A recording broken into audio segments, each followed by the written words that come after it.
ഓം ശിവം ശിവകരം ശാന്തം ശിവാത്മാനം ശിവോത്തമം ശിവമാർഗപ്രണേതാരം പ്രണതോസ്മി സദാശിവം. കൊട്ടിയൂരപ്പനും പൂന്താനവും.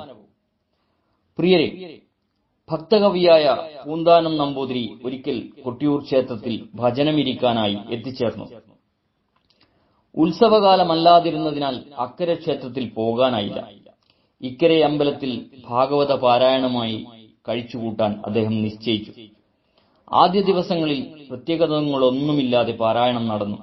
അന്ന് ദശമസ്കന്ധം 60-ാം അധ്യായം വായിച്ചു തീർത്ത് അടുത്ത അധ്യായത്തിന്റെ തുടക്കത്തിൽ അടയാളം വെച്ച് ഗ്രന്ഥം മടക്കി. നാമജപവും സന്ധ്യാകർമ്മങ്ങളും കഴിച്ചു. ഭക്തന്മാരും പണ്ഡിതന്മാരുമായി ചർച്ച ഉണ്ടായിരുന്നു. പിന്നെ ഭക്ഷണം കഴിച്ചു കിടന്നു. പിറ്റേന്ന് രാവിലെ കുളിയും തേവാരവും കഴിച്ച് ഗ്രന്ഥം തുറന്നു ഭക്തിപുരസരം വായിക്കാൻ തുടങ്ങി. കർഹിചിത് സുഖമാസീനം സ്വതൽപസ്ഥം ജഗദ്ഗുരും പതിം പര്യചരത് ഭൈഷ്മി വ്യജനേന സഖീജനൈ. പൂന്താനമൊന്ന് ശങ്കിച്ചു. ഇത് ഇന്നലെ വായിച്ചിരുന്നല്ലോ. 60-ാം അധ്യായം. ഭഗവാൻ ശ്രീകൃഷ്ണനും രുക്മിണി ദേവിയും തമ്മിലുള്ള സൗന്ദര്യ പിണക്കവും പ്രണയ സംഭാഷണങ്ങളുമാണ് ഈ അധ്യായത്തിലെ പ്രതിപാദ്യം. ഒരുപക്ഷെ ഓർമ്മത്തെറ്റാവാം, പൂന്താനം കരുതി. എന്തായാലും തുടർന്ന് വായിക്കുക തന്നെ. അന്നും വായന പൂർത്തിയാക്കി അടയാളം വെച്ച് അനന്തര കൃത്യങ്ങളിൽ അദ്ദേഹം വ്യാപൃതനായി. തൊട്ടടുത്ത ദിവസമാണ് പൂന്താനം ശരിക്കും അമ്പരന്നത്. വീണ്ടും അതാ 60-ാം അധ്യായം. കർഹിചിത് സുഖമാസീനം. ഇതാരോ മനഃപൂർവ്വം ചെയ്യുന്നതാണ്, തന്റെ മറവിയല്ല. എന്തായാലും ഭഗവത് കഥ വീണ്ടും പാരായണം ചെയ്യേണ്ടി വരുമെന്നല്ലേയുള്ളൂ, സാരമില്ല. ഒരു ദിവസം കൂടി കൊട്ടിയൂർ പെരുമാളിന്റെ സന്നിധിയിൽ തങ്ങണമെന്നായിരിക്കും ഈശ്വരേച്ഛ. പൂന്താനം ഭക്തിപുരസരം വായന തുടർന്നു. കർഹിചിത് സുഖമാസീനം. ഈ അദ്ഭുതം ഏതാനും ദിവസങ്ങൾ കൂടി തുടർന്നു. പിന്നീട് അദ്ദേഹം പാരായണം പൂർത്തിയാക്കി ഇല്ലത്തേക്ക് തിരിക്കാൻ ഒരുങ്ങി. പലരും അദ്ദേഹത്തിന് ദക്ഷിണ നൽകി. പൊന്നാടകളും കോടിമുണ്ടുകളും സമ്മാനം ലഭിച്ചു. ഭഗവാനെ നമസ്കരിച്ച് പൂന്താനം യാത്രയായി. മടക്കയാത്രയിൽ ഒരു ഭാണ്ഡം കൂടി അധികമായി. ദക്ഷിണകളും സമ്മാനങ്ങളും നിറച്ച ഒരു സഞ്ചി. പൂന്താനം മെല്ലെ നടന്നു. ഒരു നാഴിക ചെന്നില്ല. അദ്ദേഹം ഒന്ന് നിന്നു. ഒരു സന്ദേഹം. പുറപ്പെടാനുള്ള തിരക്കിൽ ഭാഗവതം എടുത്തില്ലേ എന്ന് സംശയം. പൂന്താനം ഭാണ്ഡങ്ങൾ മുഴുവൻ പരിശോധിച്ചു. ഇല്ല, ഗ്രന്ഥമില്ല. ആ മഹാഭാഗവതൻ ദുഃഖിതനായി. സാരമായത് താൻ മറന്നു. ദക്ഷിണയും പൊന്നാടയും കൊണ്ട് സഞ്ചി നിറയ്ക്കുന്ന തിരക്കിൽ ഗ്രന്ഥമെടുക്കാൻ മറന്നുപോയി. ഇത്രയും കാലം ഭഗവത് സേവ ചെയ്തിട്ടും ഐഹികത്തിൽ തന്നെയാണല്ലോ ഭഗവാനെ അടിയന്റെ ദൃഷ്ടി. പൂന്താനം വ്യസനിച്ചു. ഗ്രന്ഥം നഷ്ടപ്പെട്ടുകൂടാ. അത് ഗുരുനാഥൻ അനുഗ്രഹിച്ചു തന്നതാണ് വായന തുടങ്ങിയ കാലത്ത്. ഇത്രകാലവും ആ ഗ്രന്ഥം പാരായണം ചെയ്തു. ഇപ്പോൾ കൊട്ടിയൂരപ്പന്റെ സന്നിധിയിൽ വെച്ച് അത് നഷ്ടമായല്ലോ. എങ്ങനെയും ഗ്രന്ഥം തിരികെ നേടണം. മിക്കവാറും അവിടെ തന്നെയുണ്ടാവും. ഇപ്പോൾ ഓർമ്മ വന്നു. മുഖമണ്ഡപത്തിലെ ഉത്തരപ്പടിയിലാണ് വെച്ചിരിക്കുന്നത്. ആരും എടുക്കാൻ സാധ്യതയില്ല. വൈകണ്ട, തിരിച്ചു നടക്കുക തന്നെ.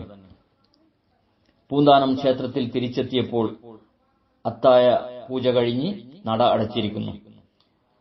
മുഖമണ്ഡപത്തിലെ ഉത്തരപ്പടിയിൽ നോക്കി. ഗ്രന്ഥം അവിടെയില്ല. ഗുരുവായൂരപ്പ, അത് നഷ്ടപ്പെട്ടു. പൂന്താനം തളർന്നുപോയി.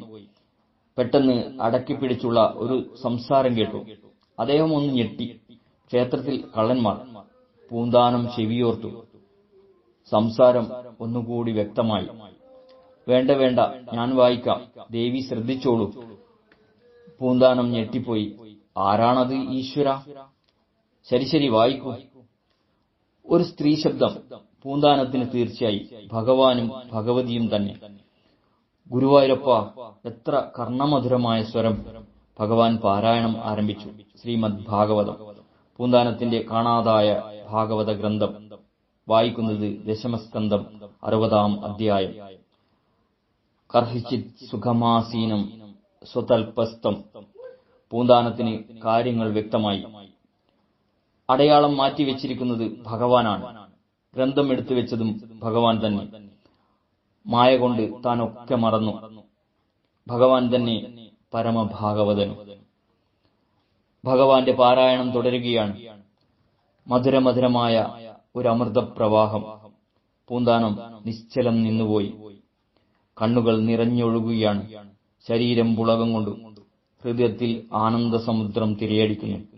ഇത്രയും ആനന്ദം താങ്ങാനാവില്ലെന്ന് തോന്നി പൂന്താനത്തിന്. ഗുരുവായൂരപ്പ, ഗുരുവായൂരപ്പ.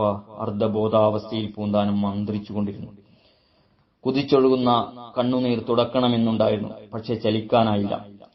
ആ നാദം മാത്രം ചുറ്റും നിറഞ്ഞു നിൽക്കുന്നു. താനതിൽ മുങ്ങി മുഴുകിയിരിക്കുന്നു. ഈ നില ഒട്ടുനേരം തുടർന്നു. മെല്ലെ ഭഗവാൻ പാരായണം അവസാനിപ്പിച്ചു. വായന ദേവിക്ക് ഇഷ്ടമായോ എന്നന്വേഷിച്ചു. ദേവി പറഞ്ഞു. കുറച്ചുകൂടി ഭക്തിമാധുര്യം പൂന്താനം വായിച്ചപ്പോൾ തോന്നി. ഭഗവാനെ, പൂന്താനം തേങ്ങിപ്പോയി.